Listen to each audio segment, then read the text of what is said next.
The Penn State Blitz returns for another edition. We have a special guest joining us this week as the middle of May brings more COVID-19 updates and more uncertainty about when and how college football will return. I'm Greg Pickle from Penn Live. Today we're going to be discussing, again, the latest COVID-19 updates and what we know after talking recently with James Franklin and listening to some updates from around the college football world. We're going to get into Michigan coach Jim Harbaugh's latest comment from an open letter he sent last week. Finally, we'll get into some stat mine stuff with our special guest, which maybe gives you a little bit of a hint of who we are chatting with this week. And finally, we'll get into the mailbag.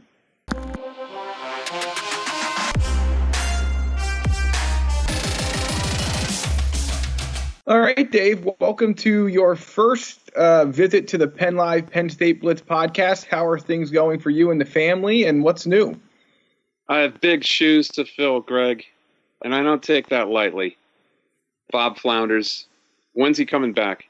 When do we expect him back? Next week. All right, and I'll try my best. I'll try the best I possibly can. It's peaceful here in Downingtown, out in the backyard a lot.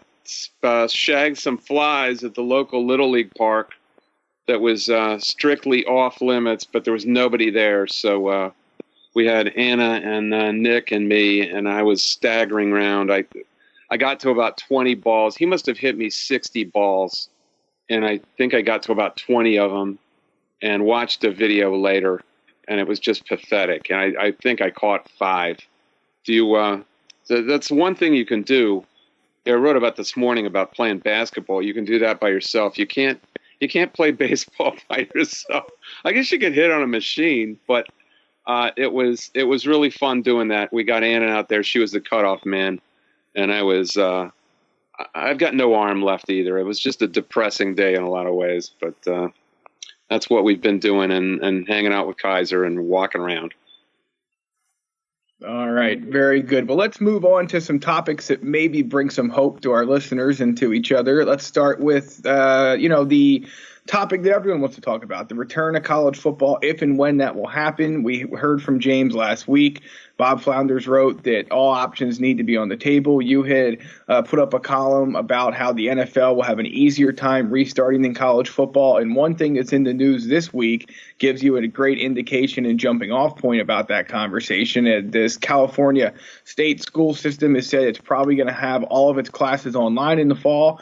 Penn State was set to play a school, or is still set, I guess, to play a school from that school system, San Jose State, in its non-conference slate in mid-September. That obviously is going to be up in the air. If no kids are on campus, we don't think many universities are going to play. So, Dave, as we march towards Memorial Day here, where are you at now compared to maybe where you were in March or April about how this could all shake out? What is your general sense of things at this point? And do you think decisions are going to be soon on the horizon, or are they going to hold off as long as they possibly can to look into how to put the schedule together for this year?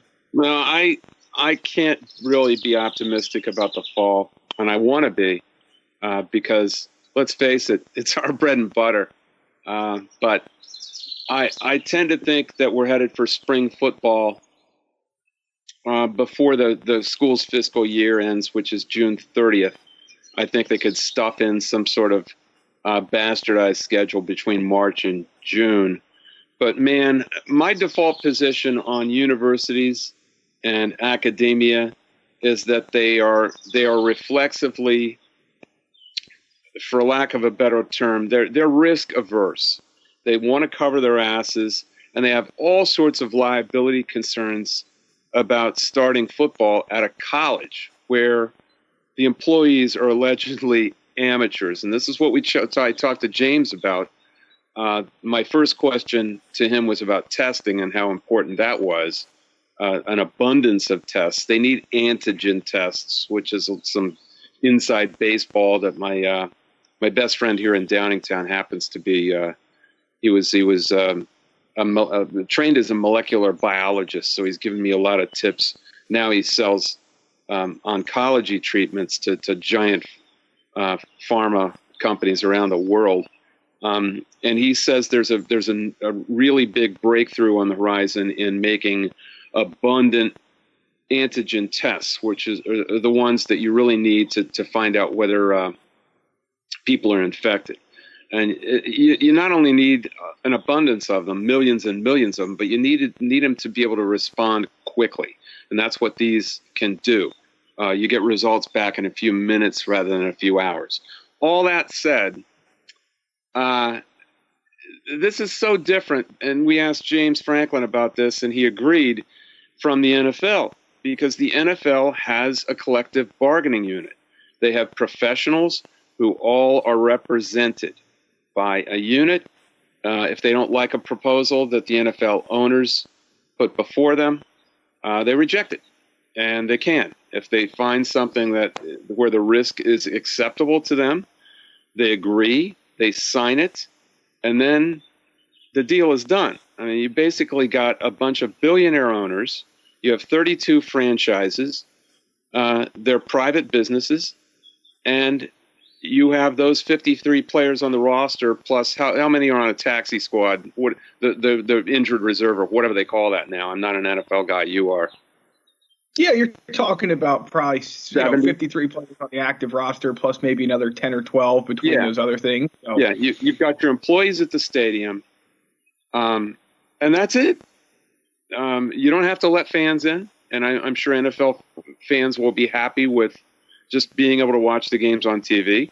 And that's the extent of your responsibility. Now, consider what colleges must worry about. They not only have to test all of their college football players. If they agree to do that, then they also have to worry about whether students are on campus. Well, in a legal respect, if students aren't on campus, how could it be safe for the college football players? What, you're going to make special rules for them? That's a liability concern. You've got all the different hundreds of athletes at Power 5 programs who also have to be tested, not just the 53 players in the NFL or the 85 plus the walk-on. These hundreds and hundreds of other athletes who must play. If they don't play, that's a Title IX lawsuit waiting to happen. It's not only that, you have layers of management over the top of any university. Not just the athletic director, who I guess could be considered the general manager in the sense of an NFL team. You've got layers. You've got chancellors, presidents, even the governor of these big state universities, which are state funded, who are making decisions that are above your pay grade. It's a really, really complicated problem, and I can't be optimistic that we're going to have college football before, if not a vaccine, which is going to be a year, everybody says, at least some sort of unique treatment that beats back the pandemic to a point where they think it's manageable. And who knows if and when that's coming. So I think they're two, as James Franklin acknowledged, they're two completely different ballgames. And college football needs the money, but they need the money of their students and their enrollees first. I think they'll sneak in something in the spring if they possibly can between March and June, but that would be my guess right now. James had also said, Dave, that he thought maybe 10% of the roster wouldn't maybe feel comfortable or at least have questions about coming back to campus if and when that happens. Was that a number that surprised you at all? I was surprised that he even gave a number, weren't you? Yeah, I was. Did he put a number on it? I thought that was interesting. It ain't going to be their decision, man. That's another thing. Right. How do you get all these private these amateur athletes? How do they sign off on the risk of playing? Do you have personal disclaimer forms, and they all sign releases individually? That's the only way I can see it. You don't have to deal with that in the NFL or any pro league because they have collective bargaining units. It's a big, complicated problem. It certainly is, and I think that's why at this point it is hard to be optimistic, as you said, but we'll try to be because it's something we all want to see back. The antigen test is very good news that I got from my buddy Scott. He said they can make millions and millions of these, and they report back quickly, within minutes, not hours, which is great. That's good. That's good news.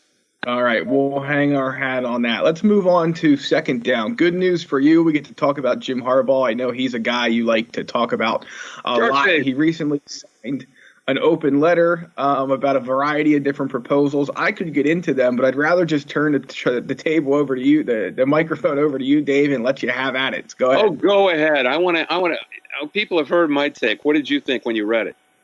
I think that obviously when you look at what Jim Harbaugh, I think you had wrote it, and I agree with you 100%. I think that, when Jim Harbaugh decides something, he decides it because it's what's best for him. And, what could help him, move forward. And, I don't know. I look at it and think it's a lot of bloviating and a lot of, things I've never heard you say bloviating. I like that. There you go.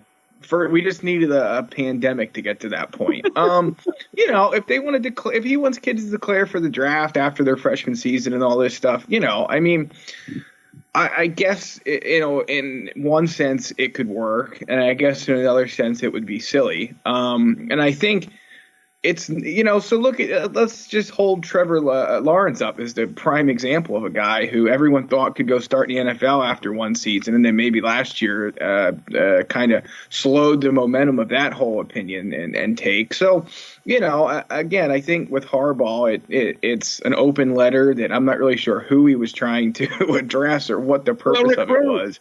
Yes, it was all about recruits. It's all about to look like a player's coach. And I don't even know if he thinks there's any hope of any of that happening, but that wasn't the important part. The important part was that, why do you write an open letter? I mean, if you really wanted to affect change, don't you just send it to the NCAA or send it to the Power 5 chieftains, the Power 5 commissioners? That would be the way to affect change. An open letter is only to be noticed, and there's nothing that Jim Harbaugh likes more than being noticed. But recruiting in college football is all about being noticed. I mean, James Franklin does it. Everyone does it. These coaches come down in helicopters to high school games because it's impressive. I don't think do you think there's a realistic chance of that happening? No. College kids going to the NFL after the freshman seasons? Again, there's just not many that are physically ready to play at that level. And I think that would be the eye-opening thing for folks pushing that. I mean, look, I'm all for giving these kids more opportunities to make money and to, quickly get to that point. So I'm okay with it from that perspective. I think the mistake comes in the idea that there would be a lot of guys who could be selected by NFL teams if they left after. There just aren't that many. There's very little chance of the NFL agreeing to it, from what I know. So what is it? It's really just a way for Jim Harbaugh to posture as the friend of the player, the advocate of the player, and that he thinks that maybe could help him down the road. And if by any look, I liked all his proposals. I'm all for player freedom. But the other part is, who would it hurt the most in the Big Ten? There's only one team it would hurt, and that's his arch rival, Ohio State. Because they're far and away the best recruiting team school in the league, and you tell me, you know more about recruiting than I do.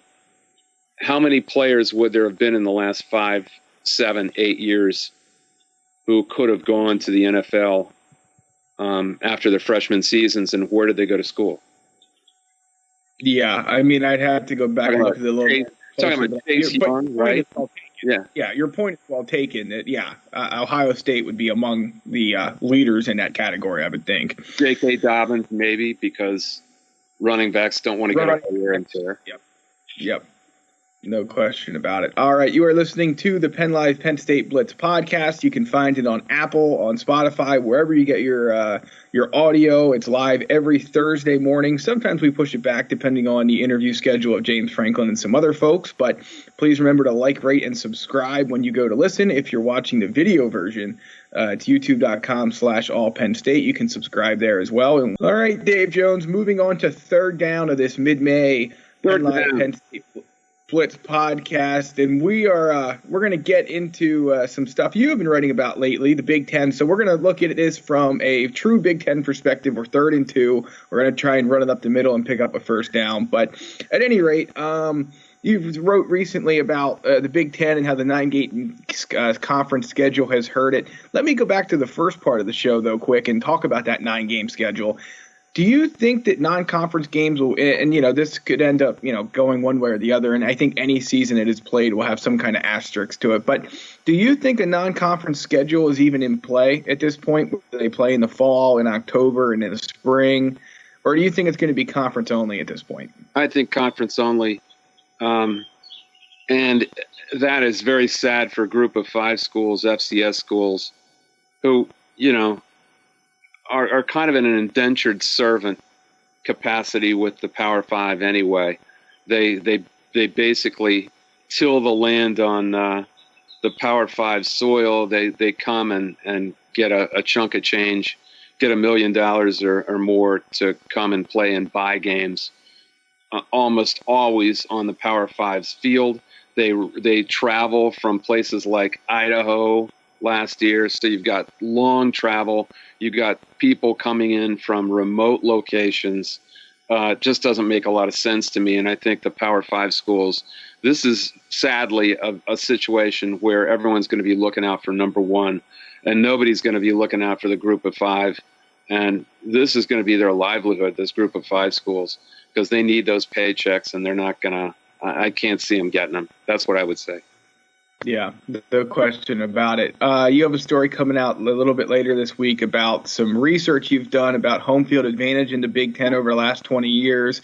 Give us a sneak peek or two at some of the more surprising things you found, whether it's related to Penn State or another Big Ten school. Well, I thought, if we're going I don't think there's any question that playing without fans, or certainly a limited number of fans who are widely social distanced before a vaccine is certainly in play, and probably the way it's going to happen.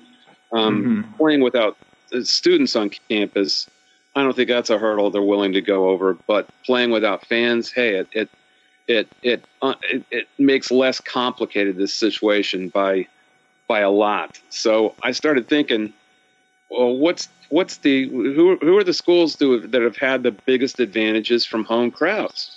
And how could they be? The playing field, I think, could be leveled out. Well, yeah. There are some schools you would expect at the top. I actually went back the last 20 years to see who has actually performed the best, not just at home in home games, but against the Vegas spread, which I think is the true test of how well you've performed. The lines makers bake in these point spread, the home field always between, and we were talking yesterday, I guess 3 to 5 points is what's generally commonly baked into that spread when they make the line, and then they let the bettors manipulate it however they want and try to keep all the money on half on each side, and that's the way it works. But after all that's happened, how do those teams perform against the spread? I think that tells you exactly what kind of home field advantage they have. So I went back in 20 years of Phil Steele's, and I saw how teams, Big Ten teams in the last 20 years performed at home against the spread. And there were some things that were expected. There's one team that plays a lot of 3-star guys and has overachieved for 20 years. And they are at the top. I won't say who it is because it's coming out. We were on that Thursday. Is that right? Correct. Yeah.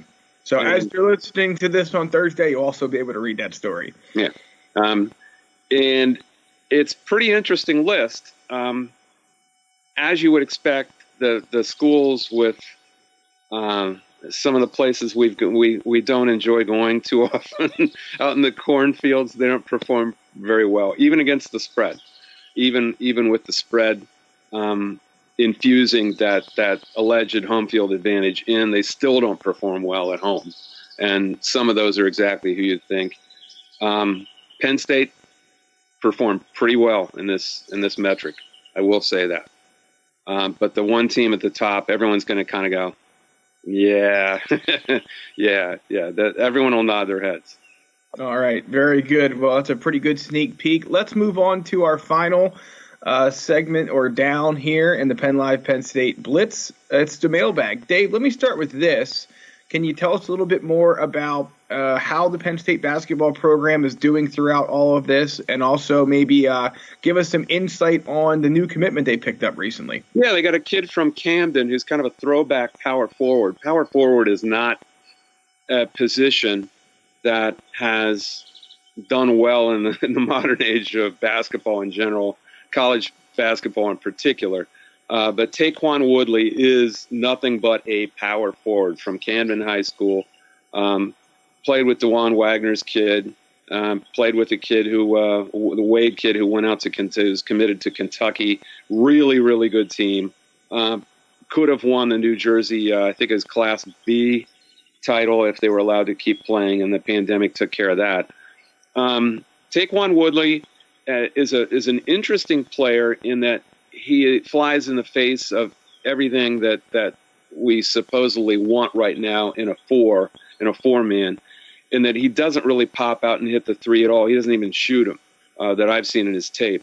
He's basically an old school kind of interior player like a Jamel Cornley, Matt Gaudio, one of those guys who bangs around, is a physical player, but has really good hands. He's a very good passer out of the post. He can handle the ball some, but his offensive repertoire is limited. He has a little right-handed jump hook, and you don't see him do a lot else. But he's pretty fluid with the ball with his hands. It's not like he's a stone-handed power forward. He's usable in that he can really rebound. He's a very physical rebounder, not a great leaper, but was recruited and offered by Temple and South Carolina, who are schools that know how to use a player like that. South Carolina just made the Final Four a few years ago. So he's a tough city kind of player. He knows the guys on the team now. And interestingly, he was at the Palester game where they played Iowa, and I saw an interview with him where he said the guy he was really impressed with in that game was Luka Garza, the Iowa power forward. Now, you wouldn't think that a kid from Camden would admire somebody like Luka Garza, but he showed a real basketball IQ in that interview, and I think he has that. He's a kid from, you would assume, a tough area, because Camden's pretty tough area, but he has a certain savviness to him that I think, in maturity, he could be a really good player for them. Not a trendy player by any means, but an interesting player, a player like they needed. Rutgers also recruited him. He chose Penn State over Rutgers, which was his home state school, and the kind of kid that really would have fit in Steve Pikiell's program, because that's the kind of kid that beat Penn State in that game at the rack. They had too many tough guys for Penn State in the interior, and Penn State really couldn't hang with them. They needed a guy like Taquan Woodley in that game, and now they got one. Very, very good. Dave, tell us the one thing you've either enjoyed most or learned about during all of this shutdown, closure, pandemic stuff that you wouldn't have expected to if we were talking about this potential scenario in January.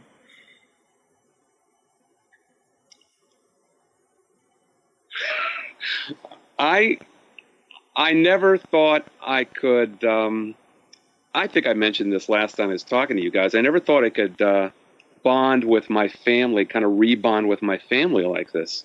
I don't know about you, but my wife and my son, we've been cooking for each other and hanging out with each other. Not all the time. We go our separate ways. My wife and I are both working at home, and our kid Nick has taken over the basement level. But like I said, I mean, we play with our German Shepherd every day. We play together. We cook for each other. And we're talking to each other in a way that I don't think we have, because people are rushing around all the time in life. and they kind of let life, the real important part of life, pass them by. And that's been nice. It's been so unexpected. And I think we'll all go right back to the way we were after this is over. So I'm kind of savoring that part right now. Did I get a little Tom Rinaldi on you there? I didn't mean to do that. Yeah. I think that they're going to put some piano music in behind you. Piano music. Yeah. Greg, in these uncertain times, I'm here for you. I just want you to know. All right. Very good. Dave, it's been a pleasure chatting with you. We will leave it there for this week's edition of I hope I filled Bob Flounder's shoes, his size 15s, but I'm not sure I did. That's okay. We'll catch up with everyone next week.